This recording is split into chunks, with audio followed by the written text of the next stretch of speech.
everyone, it's Cal here. I'm back with another video for the first time in however long it's been. It's been a while, I know, and I'm going to put the reasoning for that in the description for why I've been inactive for a while, for those of you who really want to know. But furthermore, we're just going to get on with this, because I'm going to try and consume as much time as possible though. I know in my old videos I was discursive and I rambled on about stuff that was completely irrelevant to the video.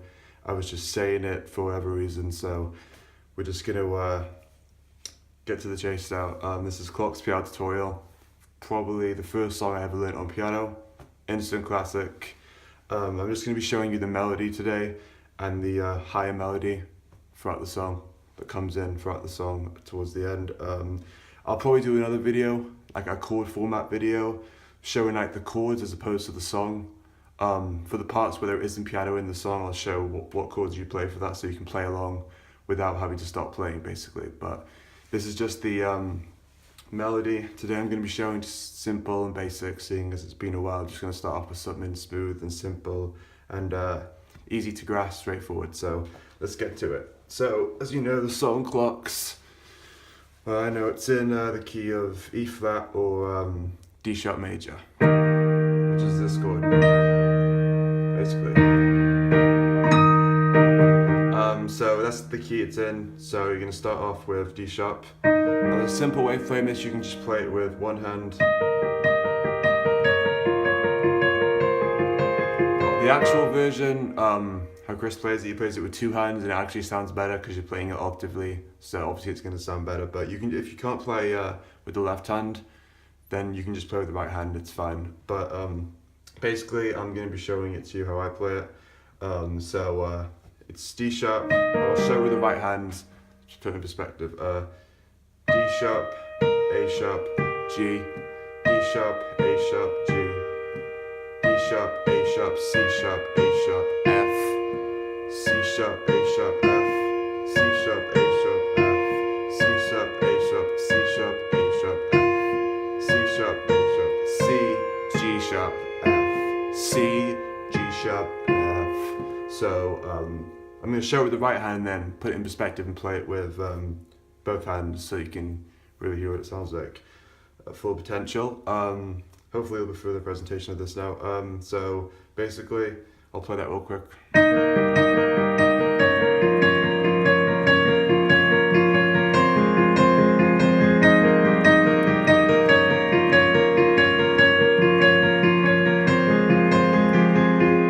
So basically, I'll show it one more time. I think I'm not going to say the notes because honestly it's kind of confusing and I feel like I'm going to say the wrong one. So I'm just going to show one more time. Slower pace.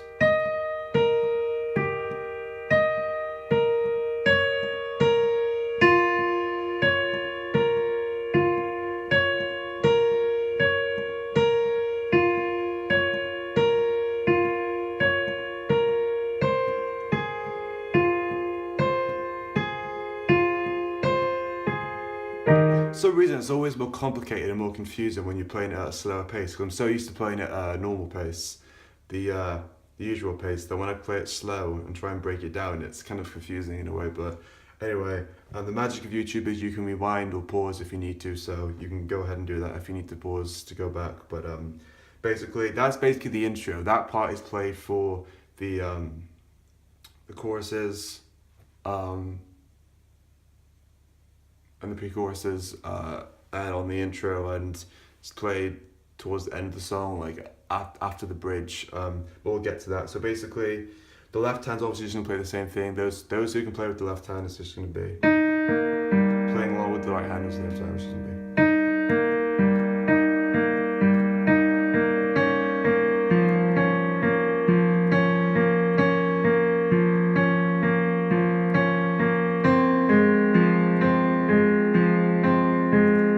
Obviously I'm not 100% with the left hand, you know, it's obviously I can play it better with my right hand, but I've learned it enough to be able to play it with the left hand. I would advise and suggest you try and do that too, because it will sound a lot better, and it's the full potential of the melody, and it resonates way more to me when I play it like that. So that's basically all the riff done, because once you've learned that first part, then you've covered like more or less most of the song parts. The only other part now is the higher melody, which we'll get to. So one more time, I'll just play the whole thing for you, put it in perspective. Okay.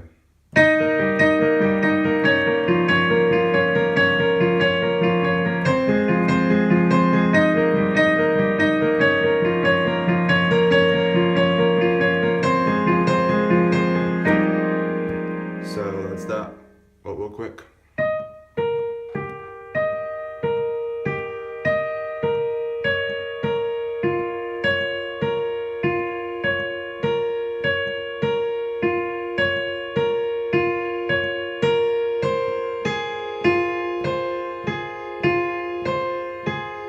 So basically, now you should have that down.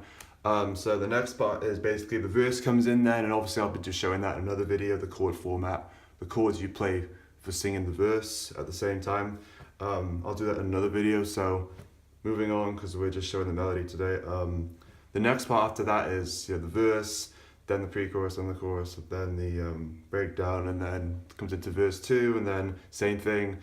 So basically the next thing to show is just the melody, and I'll show you improvised way of ending the song that you can play to make it more fun and add more flavor to it. So the high part basically is moving on to after the you are part for a few times, goes to the high part. Basically you're just playing the riff, and then you just basically move up to the high part, which is this. Play it real quick.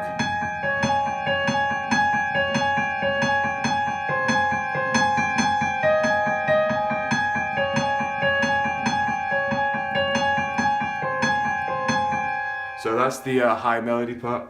I just call it the high part because it's the high part of the melody, higher pitch. So obviously when I play that, I don't play it octavely. I don't play it with the left hand too, because that's more difficult, and I never learned to do that. I don't think Chris plays it like that. I just play with the right hand, and then with the left hand, I think I just play the normal melody, or I play like the bass notes. But it depends on, I mix it up, it varies. But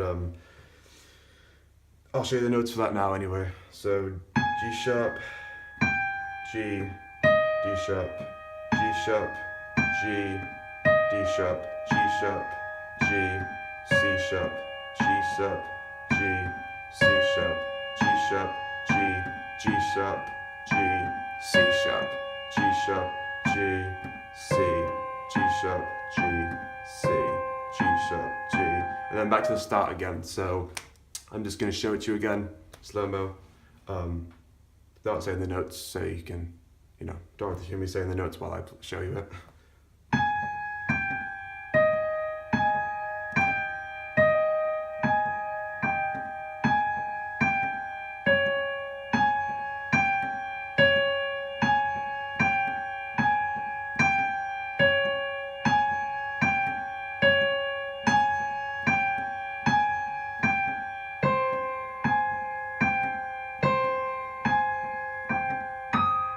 So that's actually the high part. I'll show you how I play it now. I think I just prefer it when I play the melody, the normal melody, while playing the high part, because I think they complement each other really well, because they're kind of linked together. So they kind of complement each other when you're playing them both. So I think I prefer to play the melody, the main melody of the song, while playing the higher melody part with the right hand, because I think it sounds better than just playing along with the bass notes. But that's for another video, like I said.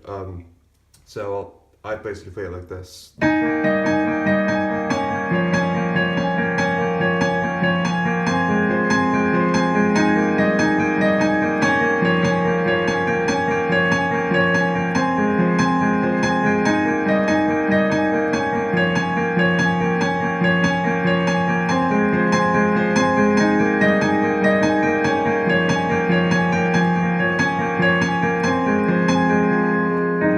So that's how I play it. Basically, after coming off from this riff, just basically go to move up and just go to that.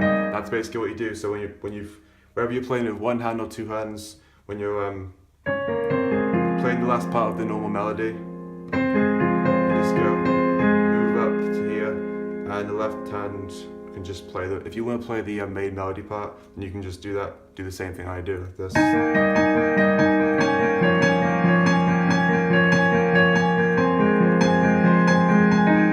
And basically that's how you can, that's basically the improvised ending part too. So it's like I've showed you them in two because I showed that part as well, because when the song ends, obviously the song fades out with this part playing, the high part.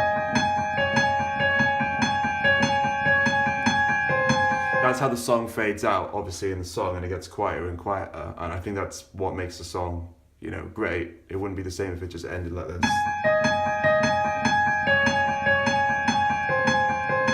So I think it's how it fades out just makes the song even better. You know, it makes it sound the best it could, because it is a masterpiece. So basically, how I finish my ending whenever I'm playing the end part, I just basically I'm playing the high part while playing this, basically the same thing I just showed you, more or less. But the difference is I do, like, at the actual end, I do obviously add like a little breakdown, a walk down of notes, just to finish it in style, like I always like to do, because I like to improvise a lot. I've mentioned that before, but that's basically just my preference. So I basically go, starting to fade out.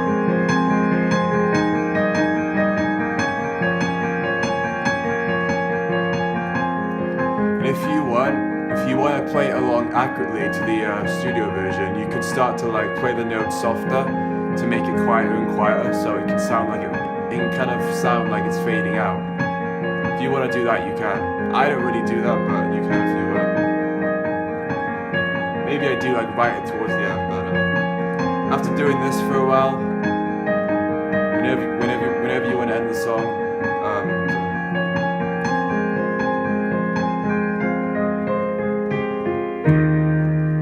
so basically I just do different walk downs every time. I don't always do the same thing. It's never set in stone on one particular set of notes that I use. I just basically use any notes in the key of E flat or D sharp major, whichever one you say.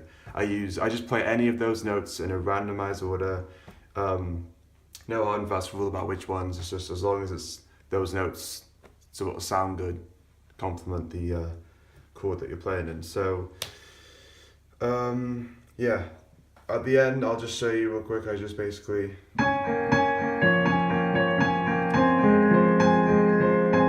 just go. I think I do this similar walk down to the politic ending, which I'll be showing you in another video whenever I decide to do that. But it's a similar one to that because it's kind of the same notes. But that's basically how I do it. One more time.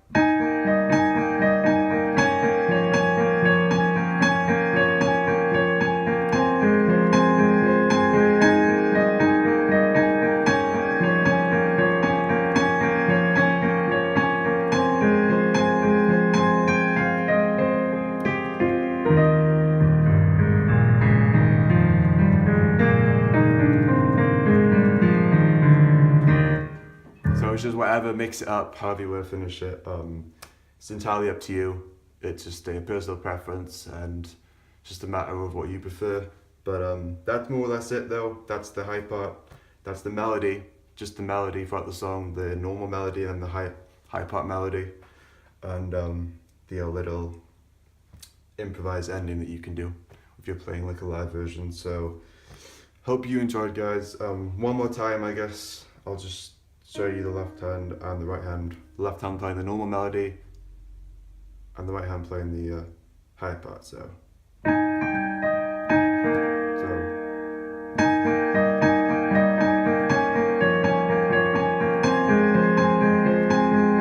you can rewind or pause, you can go back. I don't need to show that actually, I've always showed that. But yeah, hope you liked, guys. My first video in a long time. I hope you enjoyed. Stay tuned for more.